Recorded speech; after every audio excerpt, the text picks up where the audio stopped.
Hello and welcome to the Slammers podcast. I am Bo Garino, joined as usual by my good buddy here, Ben Litt. We just got back from a nice little rain session at Indian Springs. Mm-hmm. Staying true to Slammers form, I would say. Whew.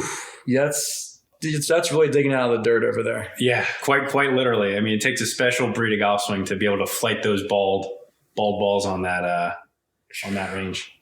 Yeah, that'll be my last time going there until next March, I think. Sure. I think it's it's a complete one and done at that spot. You almost forget how bad it is. We couldn't even hit drivers. Yeah, it's a full-length range. I mean, we walked up, even the sound of the balls coming off the club, we were waving the white flag with the woods well before we even put our bags down.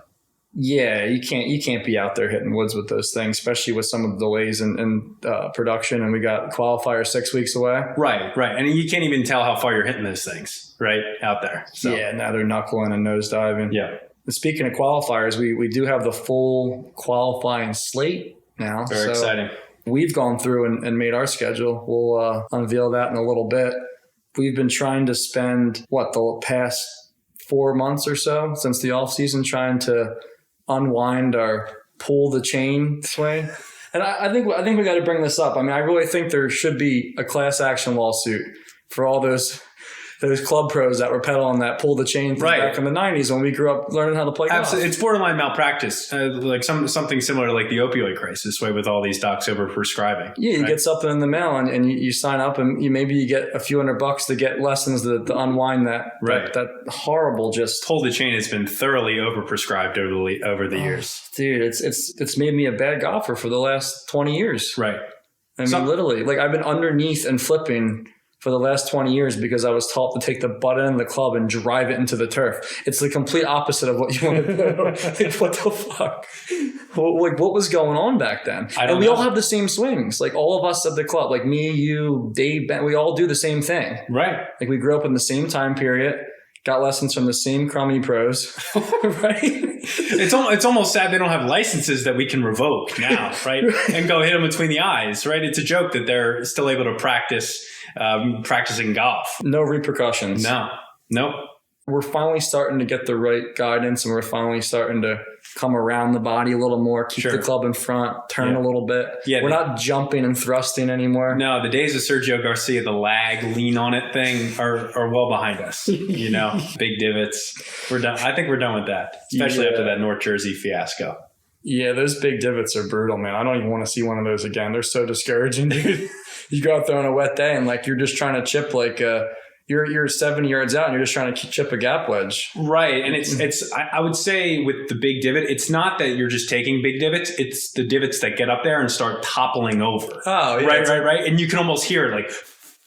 It's embarrassing. It really is. Like, when you're not self-aware of it as a kid, you don't know. Right. But now as more of a sophisticated golfer, if you're playing with the real players going, this guy stinks. Like even us now, if we saw one of those divots, we're like, this guy can't hit a wedge. Absolutely. I mean, I don't care how wet it is. Like, you don't need to be taking a foot-long divot, brother.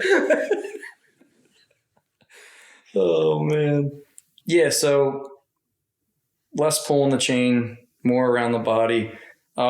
We just got back from Scottsdale. Yes, we did. So we want to recap that a bit, too. Yeah, absolutely. There was some a lot to like. Some stuff I didn't like, but we'll talk about it. Mm-hmm. Let's go off with the qualifiers. Let's go there first. I like, let's start off with GAP. So mid-Ams at Commonwealth, qualifiers, equally as uninspiring as the venue, the host site. We open up with no surprise on Saturday the 13th, 5 ponds. A tradition unlike any other on that Saturday. Yeah, a tradition like no other. Ever the opening qualifier for the past probably 4 or 5 years now, I would say, that Saturday. It's such a tough sign up for me because the number's always pretty low there. Is it really? Like, I think last year it was, we can double check. I think it was 74 last year. Okay. Maybe 75. And like, I don't care if you're playing a chip and putt course that early in the season with bad lies and not knowing where your game stands. That's really tough. That's tough, man. And it's very likely you're going to have conditions out there. Wind, possible rain. Well, that place is always wet and just solid. Right. You talk about big divots. Like, sure. You can stab out there. That place is a mud pit. I never, I look at it, I'm like, I just feel like my chances of getting in there are so slim. It's such a roll of the dice. Because I'd rather, like, it's funny the difference between that and then you move on to Scotland Run, which is on the 15th. That gap match is the Sunday in between there. Right. So like, I would just feel so much better having that gap match under my belt, signing up for a qualifier, versus just going in like my first competitive thing in 6 months being at 5 ponds. Like I really think my percentage chances at Scotland Run would be much higher based upon just having that one gap match under my belt. Well, let me actually hold you accountable here. I think the gap matches this year. Oh man, I'm really striking out. Are a week later. Let me. Oh, you might be right. Usually, I'm just used to the 5 ponds being that Saturday before the gap match. April 21st is the first gap match. Jesus, so that scraps that theory. So I'm not going to Scotland Run either. Then I guess I don't know, man. I have no really good options for the mid-am. Then you go out to Outdoor Country Club, which is out in York, PA. Yeah, way out there.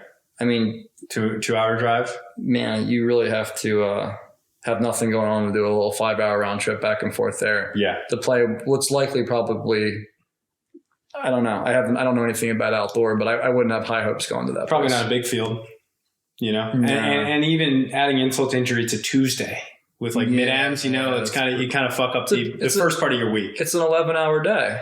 Yeah. 12-hour day if you get lunch. Yeah. And it's after Monday, so it's not like you can't really roll into the weekend into that. And it's not like a Wednesday, Thursday, or Friday, right? Where it's kind of the back seems like end of your a week. bad way to spend your Tuesday. Absolutely. It's a really bad way Would to not spend your recommend. Tuesday. No. And then you go to Irem on Thursday. Right. Which is you could almost take a charter plane up there, right? It's like I think it's 3 hours or so from here. Yeah.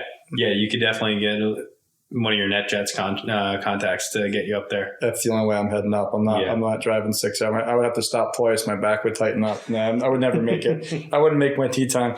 So I don't know, man. I really don't know. I'm really, for the first time in a while, I would say I'm probably going to sign up for the mid-am, but I'm not 100%. I'm really not. My work's a little bit different now. And yeah, so, and I know you're out of the mid-am, you said, right? Yeah, I'm focused on the other association's mid-am, which we'll talk about later. But yeah, I would say gun to head here.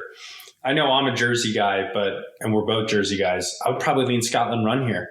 Yeah. If we're looking at all the qualifiers. Yeah, I agree with that. What do you think? I haven't played Scotland Run in so long. It's been probably 15 years. So I don't really have a great memory of that place. But I mean, I do remember it being better than 5 ponds, which I know is not saying much, but yeah, I would agree. I mean, it's close. It's probably only 30 minutes from here. So yeah, and again, just psychologically going inside the head of a mid-am, it's kind of tough to spend a weekday on one of these courses, you know? That's why 5 ponds, you come back to 5 ponds in some way. Well, that's one reason. You're just like, all these stink, so why don't I just not waste a weekday on any PTO day? Exactly. That's how I feel. And that's why 5 ponds does any business. Like if you stuck 5 ponds on a Wednesday, like you might get 30. Like who's going to go out there? Really, no bites, right? Yeah. It's just the only draw is the Saturday, and like you said, yeah, you can just sneak away from the family for a few hours or whatever, and try to get in. And almost, I think in keeping with the theme of the barbarians, the foreigners at the gates of Maryland, West Virginia, et cetera, things of that nature, make them go to Irem. Make them play at one of these boondoggle places for these. And see how many guys show up. Right. If they drive all the way Make out the there. Maryland guys. Well, that's why they're not allowed to go to the close ones. But that's why they're doing the outdoor one, because that's the Maryland draw. Right. Those guys are right there on York, right on the border there. Right. So that's almost going to be that's catering to them, if anything. Which like you said, like make them come to Scotland Run. Yeah. Come over cross over the Delaware Memorial. Make them drive at least. Yeah. You know. Right. Yeah. Yeah. Yeah, that would be good to put a little restriction on them. It's like a membership class. They're Class B citizens right now. Yeah, make it a cash system. Yeah. That's the GAP mid-am. And then the Jersey mid-am we talked about was at Union League National, which we're fans of, or I'm a fan of anyway. I don't want to speak for you, Ben. No, I've walked it, never played it. Okay. Qualifiers for that are at Rock Spring, Brook Lake, Little Mill, and Westlake. A lot of lakes. A lot of lakes. I signed up for Rock Spring. Okay. I like that place. I played there last year. It's It's a Tillinghast that they actually went under, and the county bought it, put some money into it. It's a nice little course. Up in the Oranges? Yeah, it's far, but I like the place, and I figured if I really want to get in, which I do at that place, I figured I'd play my percentage chances. 48 players, max site is full. Yeah. So there you go. Yeah, and I looked at the field. It's not like an overly strong field. So, no. I have a good feeling about that one. We'll see if I have any game by May 1st, but... Right. I think that for me was the right sign up. Where'd you end up signing up? Little Mill. You're at the Mill. Back to my roots. Junior golf. Played there a bunch as a kid. A lot of traumatizing events, but we can put that behind us, right? That's it's so funny, dude. I played this scenario out in my head because we were really quick to sign up, right? We signed up in the parking lot. Right, that was a Slammers. That was almost a Slammers special right there sitting in the trunk. 15 minutes before tee time in Arizona. We're signing up for our alarms were set. We were ready to rock. Yeah, we were one of the first people probably to sign up. We were refreshing. There you go. Yeah, we were in, and I've been playing that scenario in my head the whole time, and I'm like, Little Mill's been a house of horrors for me. Right, and I kept thinking, am I ready to conquer this yet? Am I ready to conquer this fear? And I don't think I'm there yet. You got to be careful because if you try to conquer it too quickly, you could take 3 steps backward. And you don't need to. No, exactly. You're not. There's not a gun to your head here. Just drive a little farther north, and even though Little Mills is like 10 minutes from my house. Right. I just I'm not worried about going out to Little Mill and losing 3 balls and shooting 84.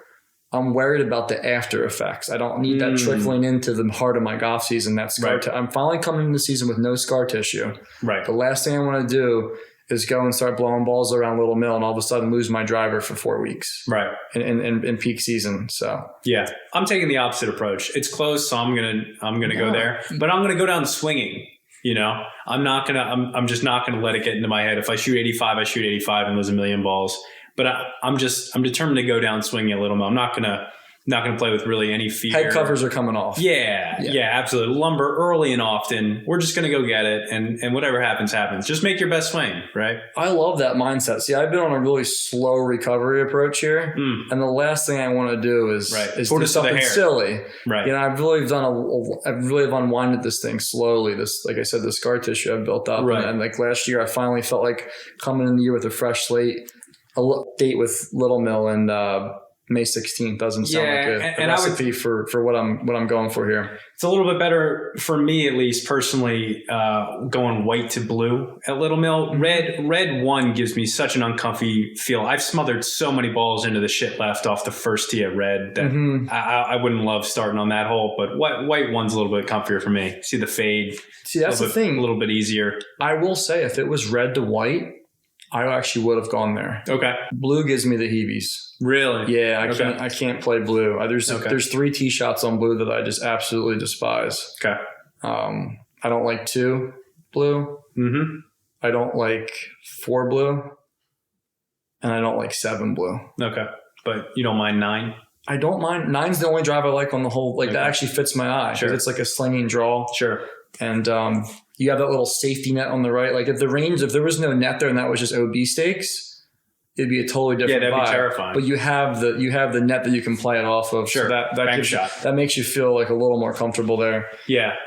But that's how I feel like the red first 3 holes, right? Red 1 draw.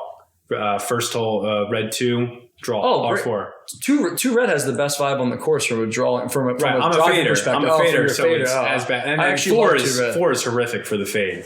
You can just hit wimpy ones into the trees right all day. Yeah, right? 4 is a tough drive for almost anybody. 4 is one of the tougher drives on the course, I think. Yeah, takes a unique type of commitment to really nut up and go get one there. It does. Yeah, no, I don't know. So Little Mill, maybe next year. At some point, I'm going to go out there. I'm going to put up a low number one day. I'm just not there yet. That's fine. And then Brook Lake, I know nothing about. Westlake, I've played. An absolute dump site. It's a. Is it? Yeah, it's so bad, dude. It's a senior living retirement. Is it really in Jackson? Kind of like one of the GAP qualifiers we're going to preview later. Yeah, exactly. Okay. Very similar to that, actually. Really? Yeah. Conditions? Okay. I played there. It's a swamp. But okay. It's real low vibes out there. Okay. Very, very low. Okay. And that's the thing again. Going back to Little Mill, Thursday, May 16th. It's going to get spicy out there. Yeah. They might spice it Well, up. it's been firm out there a little, Mill, and especially early in the year, it's always firm out there. Oh, yeah. We played the GAP match a few years back. They're very, very spicy, very firm, very fast. Well, it's good. The number will be high. You can lose a ball or two and still get in. You don't have to go clean out there. Yeah. You can have a retake and it'll be fine. Yep. Just chalk in 2 doubles and play the rest of the holes. That's 3 fine. over and you're good. Yep. Moving on to the Philly Am, which is at White Marsh, and the sister course is North Hills. Mm-hmm. Qualifiers, you got Ballamore down the Jersey Shore. Yep. Not a bad spot. No, I've played Ballamore as a kid. I do like the spot. Yeah. Really no notes there. I like it. Can get a bit windy. May 8th might be a little bit windy down the shore. So yeah, we can see some conditions and some scores go high. But I do like the golf course. Yeah, me too. To me, it's one of those courses. Yeah, there's just not much to say. Like you said, there's no notes. It's not fantastic, but it's solid. You know, Right. There's not really much to pick apart there. When was the last time you played there?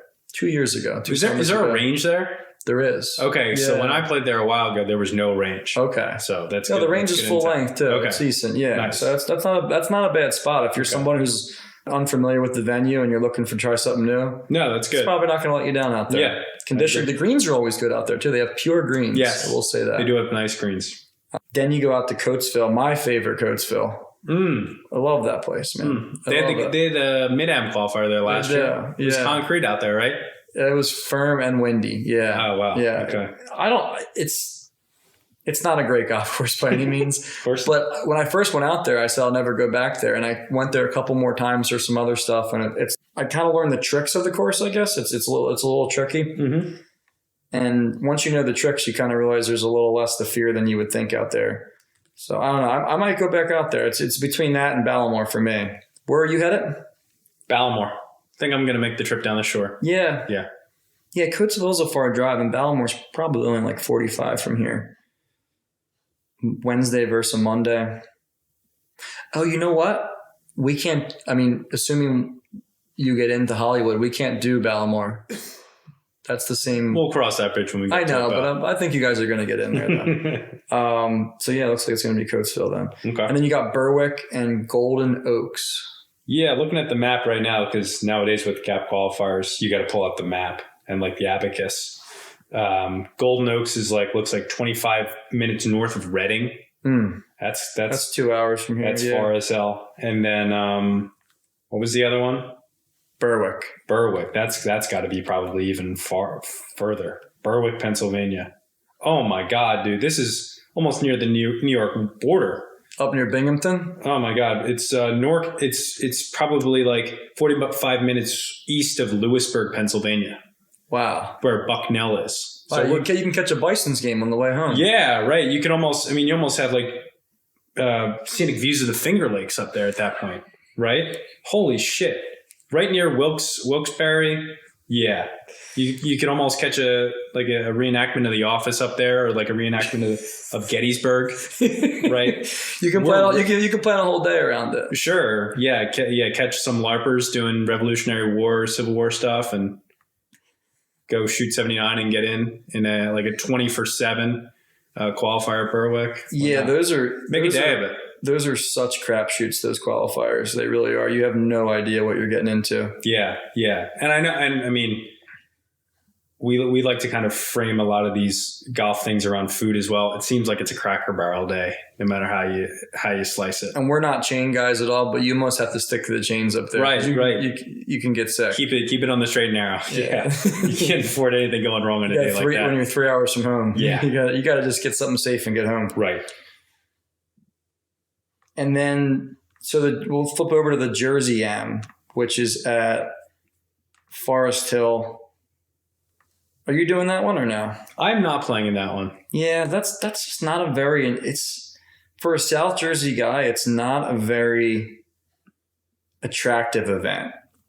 It's because even if you get in, right, Forest Hill's 2 hours from here. It's a 3-day event. If he actually made the cut and had caddies and hotel, it's like $1,000 event. Right. Probably more. Right. And it's like, for what? Like, if you can't really win it, right, which we can't at this point, what's the point? Yeah, it's just too much of a grind. And the venue's not great. So the venue is not good. Yeah, that's another one for me. July 8th to 10th, going to be a steamy one. That's thunderstorms, delays. Yeah, it's one of those ones. Even if you get in, you're sitting there on 4th of July weekend. You're like, why do I? Now I got to take time off and go up to North Jersey and play Forest Hill. I haven't. It's just. I never liked those tournaments that are right after the 4th of July weekend because you just want to relax and you're like down the shore or whatever, and you're like, oh shit, I got to go sharpen up my short game for Tuesday. It kind of detracts away from the weekend a bit. Yeah, it's almost like at the 4th of July tournament at your club, you're almost like grinding out there, right? To really just to muster some game up, put something together, right? Yeah, you're building something out there, right? So I don't know. That's a tough one for me. They have so many qualifying spots too. Yeah, what 5? We'll just go over them really quickly. Neshannock Valley, which I like. It's a good public track up there. You got Petty. I actually got into the Mid-Am a couple years ago out there. You can really fake it around out there. I was out there completely flipping it around. Really? One of those like 6,300 yard places? Yeah, I honestly don't even think it's that long. I really don't. I think it's like closer to like 61 or 2. Okay. Yeah, you can really blow it around out there. White Beaches. Hayworth. Which I always hear is like the big mob spot up there. Really? I don't know how true that is, but I've had a couple North Jersey guys tell me that. Okay.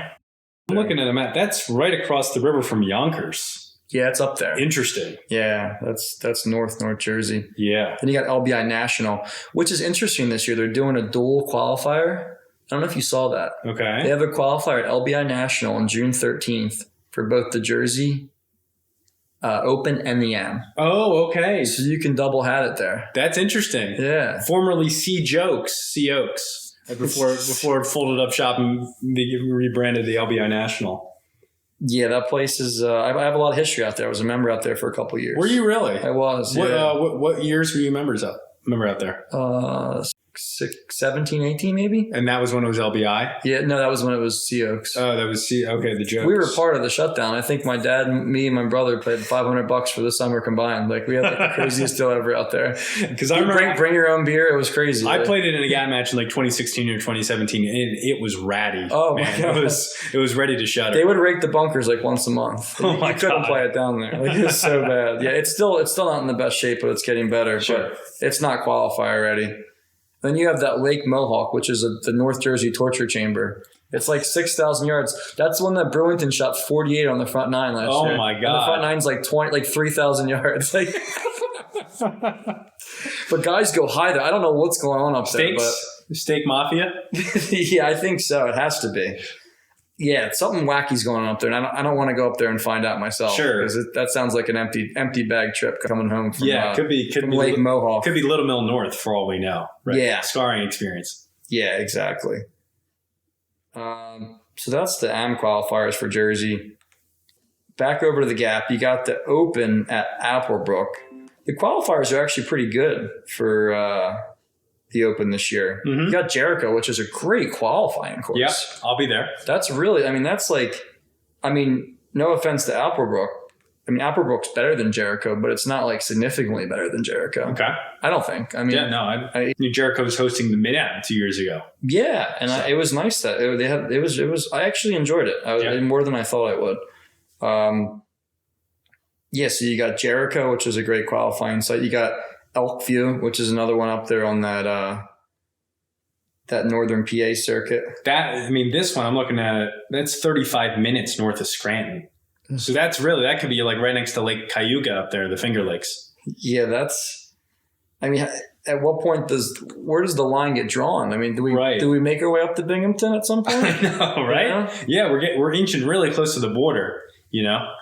Holy moly! That's I can't imagine anyone below Allentown. Anyone below Allentown, anyone below Reading would even consider that hike. Yeah. Holy shit. You might have to. It might cost you $100 in gas depending on what kind of car you have, right? Sure. It could be a really expensive day. Right. If you have a gas guzzler. Yeah, and there are no Tesla charging stations up there, folks. So don't even try. Right.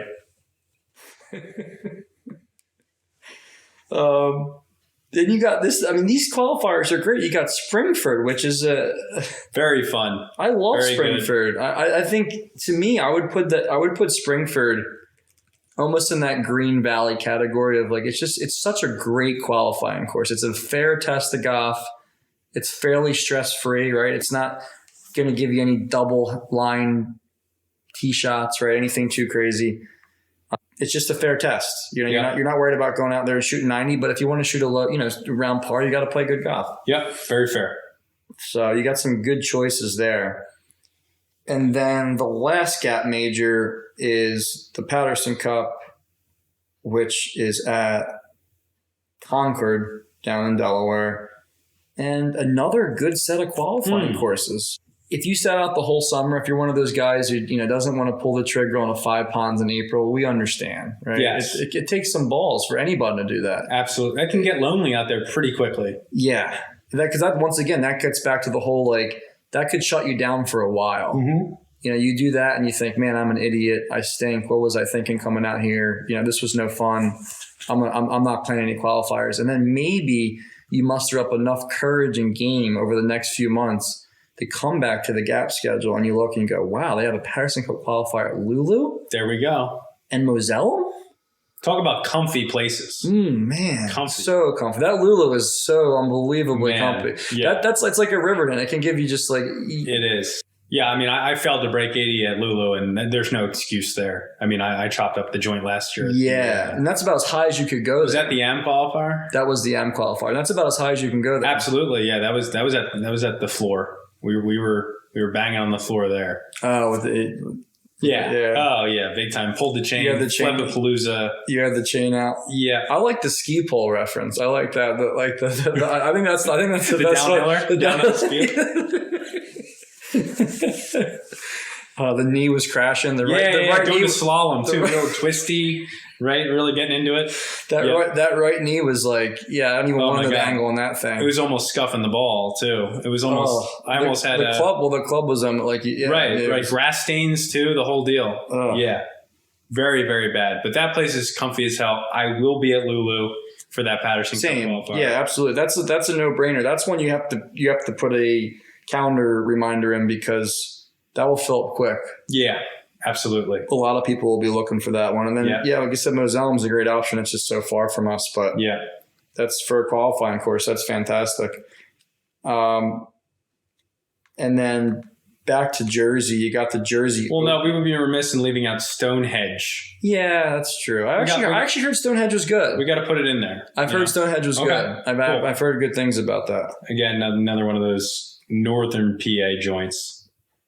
One of our listeners, Dave Mecca, told me that maybe I'm misquoting him, but I think he told me he really likes Stonehenge. It's a really good one. So if you're up there, go. Yeah, I trust him. And then the Jersey Open is at Plainfield. That's pretty good. Yeah, that might be the crown jewel of the circuit this year, I think. I don't think it really gets much better than that. Right. And you can dual qualify at LBI National on June 13th. Lake Mohawk again is out there. Yeah, they're bringing back the torture chamber. They just I don't know what's up with the Hawk, man. I don't know if they're just slow. They don't have much business going on there. If they're looking for cart revenue, maybe food revenue. I don't know. Right. I mean, it's a Monday, so it's in lieu of an outing. You go that route, right? Yep. You got Greenbrook, which I've played up in North Caldwell. Okay spot. Metuchen and Trenton. Okay. Maybe a few guys at our club that really love Trenton. I don't think I love it that much. It's a bad course. No, it's bad. It's very bad.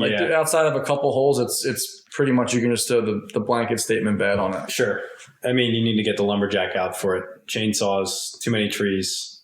And they're landlocked there too. There's just not much they can do in some spots. They flood. It's a mess over there. Mm-hmm. But there's some good options there because Trenton's close to us at least. And as much as I don't like the course, it's fine to go qualify at. And then Metuchen and Greenbrook are fine. Yeah, I haven't made my mind up on this one.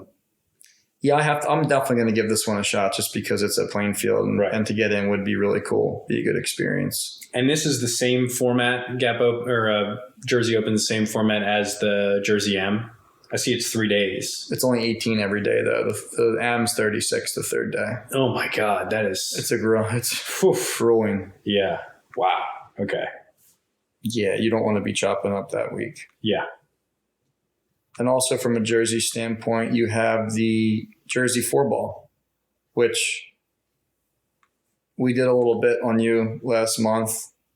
Probably a bad time to do it because the way you played in Arizona was pretty impressive. I tell you what, I mean, somebody be lucky to have you as a partner this year. That's really kind of you to say. You know, I'm trying out here. As R. Kelly said, I'm fighting for my fucking life out here, as he once said. So that's the situation. It's put up or shut up right now.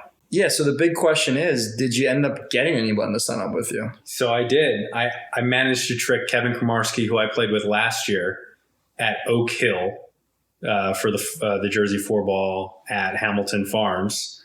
We missed by 1, I think, last year. I played like shit. I took full accountability for that. I bought Kevin dinner after. It's been well chronicled. So we're running it back this year at Woodcrest, and I'm really hoping we put our best foot forward here and get a spot in the main event here. And where are you guys qualifying at? Woodcrest. Okay. Yep. I'm looking at the qualifying sites now. Yeah, pretty much your only spot to come down is Woodcrest to get in there. Right. I mean, and right now I'm just like the offensive coordinator for an NFL team that's probably 30th or 31st in total offense at this point. It's like week 14 or 15. I'm probably gonna lose my job here. But week 16, 17, and 18, I'm probably not gonna sleep all night crafting game plans. I got to come up with the goods here if I need to retain my job. I'm shocked you got another chance from Kevin, honestly. Because he's really a no-nonsense guy. Sure. He has no problem just clipping a fellow. I've seen it, like, you know? Absolutely. I thought he was definitely out on you. Right. I did too. Because, because not only, he was really down on you last year. He was. Like, he basically told you stink, man. Right. Like, and I owned it. But he wasn't even, like, nice about, hey, man, it was a bad day. He's like, dude, you're bad. Right. Right. Yeah. So, this is the year, right? Are you feeling a lot of pressure going into that? How do you feel, honestly? How do I feel? I mean, I feel good about my game. Yeah.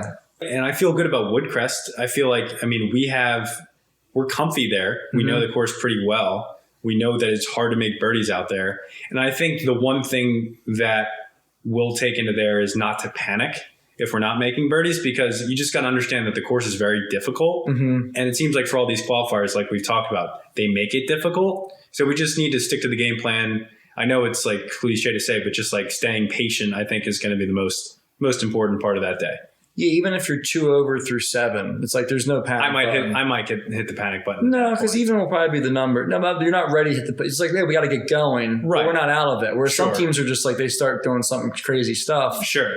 I mean, you guys can still make birdies out there. I mean, Kevin's one of the better players in the field. Absolutely. And yeah, you guys should do well. I hope to see you guys at Hollywood because I think you guys can make a run there. Yeah.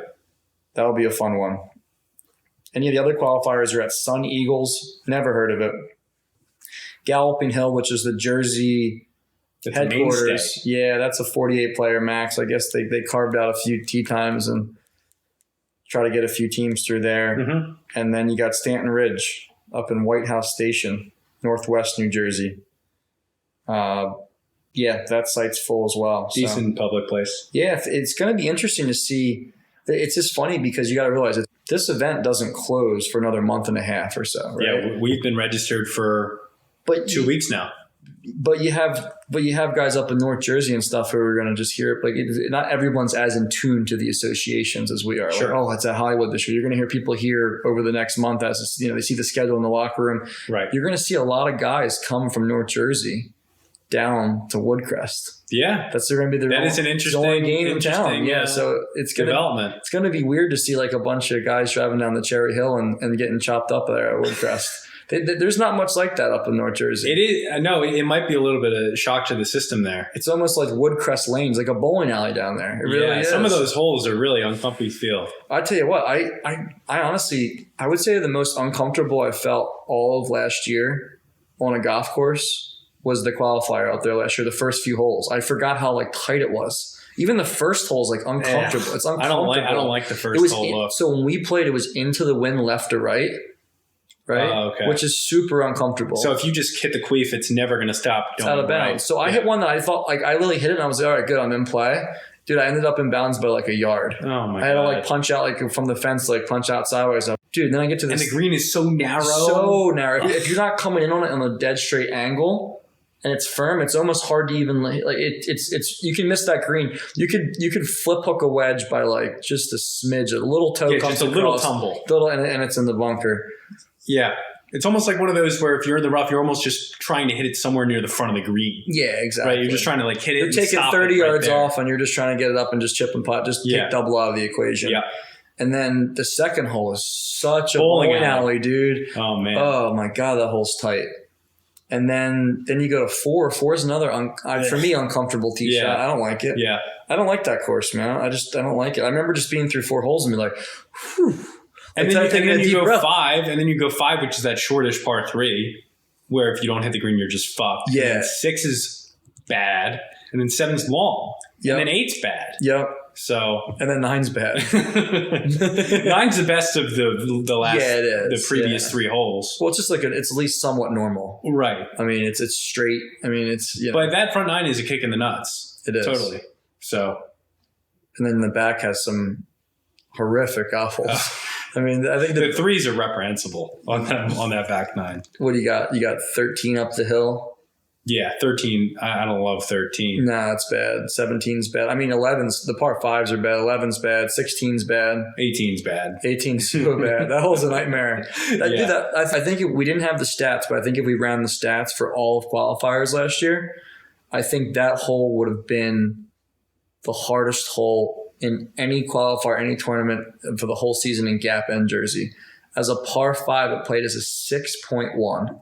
Yeah, and you said it was just wind when the fan was dead into the player off the tee too. Yeah, so you had guys rifling balls into yards. Right. And then the water, I mean, I hit, I played the hole perfectly. I was already 14 over par, so it didn't matter. Sure. Driver down the center. I hit a layup into the short stuff, right? The second cut there, which is perfect into the wind. I'm like, all right. No spin. I hit a 6-iron from like 165. It was dead in the fan, like pretty good flight. I'm like, oh, this is perfect. Like, thank God, let's just get the hell out of here, right?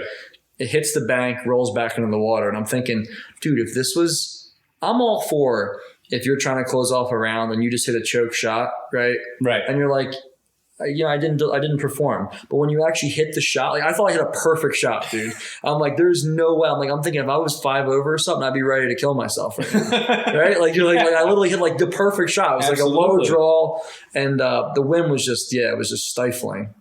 And man, I'm making double. But yeah, I mean, I'm sure it was 6.1 is crazy for a par 5. I mean, honestly, that's an underrated spot. At least for me, if I have a morning tee time there. It's an entertaining watch if you're sitting on the patio there watching guys come up 18 because it's always a train wreck, right? Yeah. And you're going to have guys like trying to eke 3 woods up there too. And I mean, it's going to be really good. They can't bite the bullet on like that. They got to play the shot in a 4-shot hole. Right. So they chunk one up there to 230 and it's a better ball too. So you're going to have guys really playing aggressive. Yeah, that's a good point.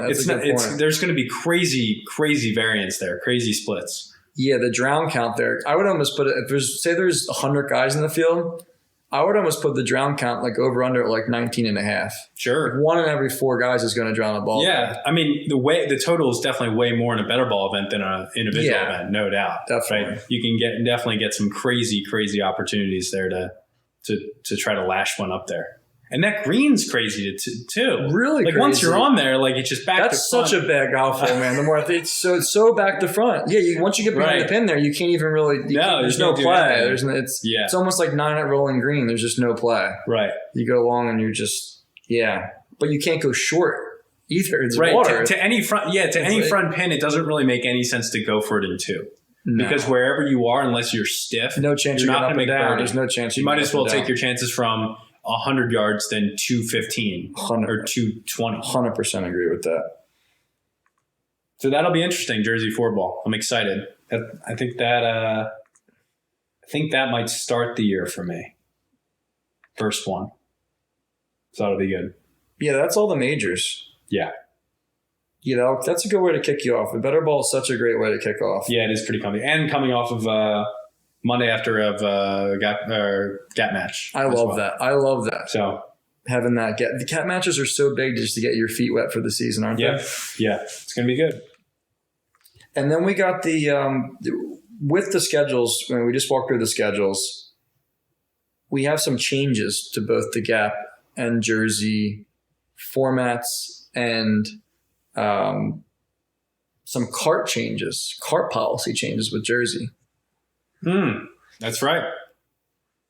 So the GAP goes to 54 holes, both the Patterson Cup and the Mid-Am, right? Which makes it a official world golf ranking certified event, which is good. I mean, the quality of fields we have, there's no reason that if you win the Mid-Am, you shouldn't get world golf ranking points, right? Right.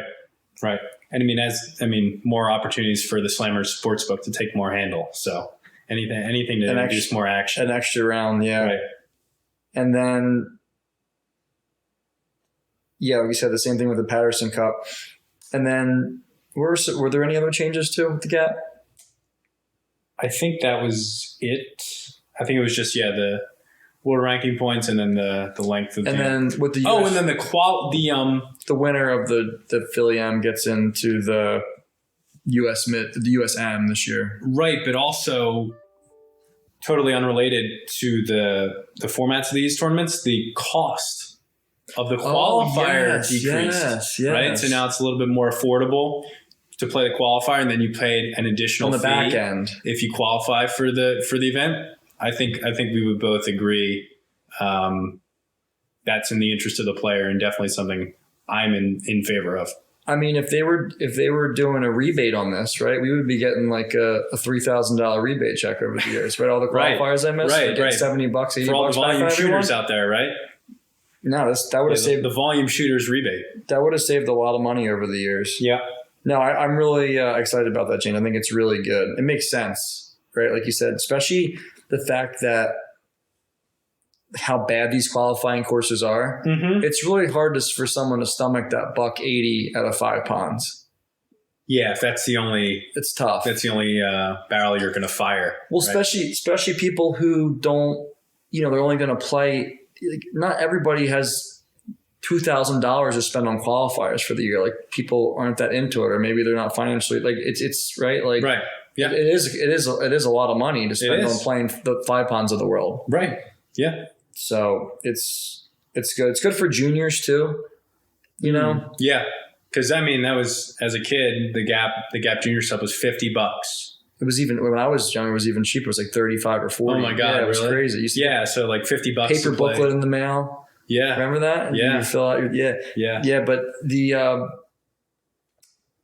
my point is, like, as a junior, my dad, like, he would be like, you pick one, or I'll play for like one qualifier or 2 qualifiers. And that's why I didn't play much as a kid, because like $180 for a kid that's like not very good, which I wasn't. I don't blame him. Like, I'm not just going to sign him up for everything. Yeah, he's 16 years old. Like, it's like, make some money, kid. Like, but $100, it's a little more palatable. Sure. Yeah. No, definitely a great change. And then the jersey's finally allowing carts in their qualifiers. Right. So they're doing it for the Mid-Am and the 4-ball. And the Open and Am are still walking, but I think they're going to review it at the end of the year. Okay. So they're making some progress there. And that's going to be for an extra fee? What, $35? Yeah, $35 or whatever. What are you going to do with that? Are you going to ride? I'll ride. You think you're going to ride? I will in the qualifiers. I think I'm going to walk. Yeah. I like walking. I just don't like walking bad golf courses. Okay. Like a nice course, I'm going to walk all day. Yeah. But like, if you imagine like walking a 5 pond, like, talk about down in the dumps. No, I agree. Like I'll walk Woodcrest though. Better ball stuff I love walking in. Yeah. Because it's fun. You have your buddy and you're just shooting the shit. But when you're by yourself, like if you were playing like a qualifier at Woodcrest, you wouldn't be too excited to walk that place. But see, you can either walk it by yourself or ride with some knucklehead that's 8 over through 10. Pick your poison, right? You mean like I was the knucklehead last year? Exactly. I wouldn't want to ride with you in there anyway, right? Who would? No, I don't blame you. Yeah. I think the guy I was riding with was ready to take his bag off after 9. He had enough. Those are good changes, though, I think. It gives people I like the option. Yes. It's all about options. Because there was a couple guys at that 4-ball last year that, like I said, were dragging ass. And it's like, just get these guys in a cart. On the qualifier or the main event? At Oak Hill. Oh, I know. The pace of play was horrific. Oh, dude, it was like a 5-hour plus round and a better ball at a course with no out of bounds or fescue. Very, very comfy off like the most comfy, like blow any, like how is that a 5-hour round in a better ball? Yeah. It was, you remember how bad it was? No, we were on the clock. Yeah, we almost got penalized. Yeah. Right. We had no one behind us. We were on the clock, which was ridiculous. Yeah. But yeah, it was, I think the greens are very undulating, but still, no excuse. That's crazy. Yep. So that's good that they're doing that. I'm excited to see the progress that the associations in general are making. It's really awesome. Yep. So last year you found your game at Encanto. This year you had plenty of game going into it, and I had to bust your balls a little bit because you played really well on the trip. You really did. I mean, I was really impressed with your game. And after the debacle last year, oh my God! I mean, you were just an absolute mess out there last year. That was tough to watch. It was as a friend, because it almost got to the point where it was people were feeling bad about taking your money, and that's tough because that's the worst place to be, right? When guys are just they want to give, they can't give you enough of a haircut on the price. Right. It's just give me $20, man. I just feel bad for you. That's where you were. Right. I remember I remember we just pulverized you that one day. Me and O'Keefe just crushed you and Cole. Which talking stick was such a beatdown. Oh my God! To the point where you couldn't even keep track of it anymore. There were so many 2 downs. It was 6, just 4, 2. 2. Yeah.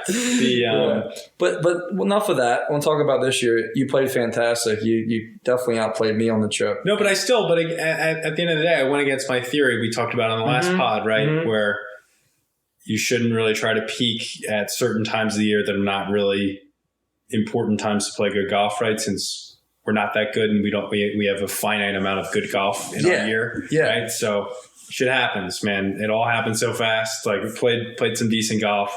Let's hope we can roll that into Jersey floorball and further and beyond, But once again, that just got back to and then it's not just you, it's me too, a loser mentality. Right. No, it's really all it is. I mean, now, maybe you can just be good. What a novel idea. Right? Steph Curry doesn't go out and go, I made 6 threes last night. I'm not going to be able to make any tonight. Here comes a stinker. But no, it was impressive, and it's almost amazing. You even got enough game together from Scottsdale to the GAP matches to even tee it up at a Talamore and play well. It's amazing. It was. You were such a disaster. That's a joke I didn't just eject at Talamore. No, I know. Based on the game I had a month prior. The only house you hit out there was on the range when you blew in the guy's backyard when he was having coffee, and we didn't realize how short the range was. Right, you as well. Yeah, we could have been on the hook for some property damage there. Yeah, we didn't know that. Well, honestly, in all fairness. Right, because we had some knucklehead kids next to us blasting driver, and we didn't think anything of it. We were rushing a little bit. We didn't have much time. Let's hit some balls, and we just start throwing down drivers. And next thing you know, we get this blood curdling scream that I'm not even going to try to imitate. It was so high pitched. It was just a shriek coming down the range, right? Yeah, it was almost like that Happy Gilmore scene when the guy walks out, when Happy's blowing balls. Right, because those knucklehead kids were over there hitting. Yeah. And then I think I started hitting, and I vividly remember you hit one.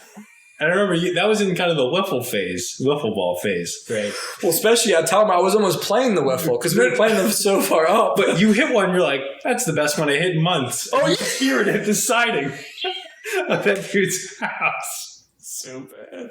That's right. I was like, that was screwed because I was just hitting nothing but wiffle balls. Because I hit 2 or 3 before that didn't even come close. Right. Because my disparity was a 50-yard difference. It was a 240 carry, 235 versus 280 or 275. Yeah. And you crushed that propane tank on his deck, dude. You could hear it from all the way back rattle there. One around. Yeah.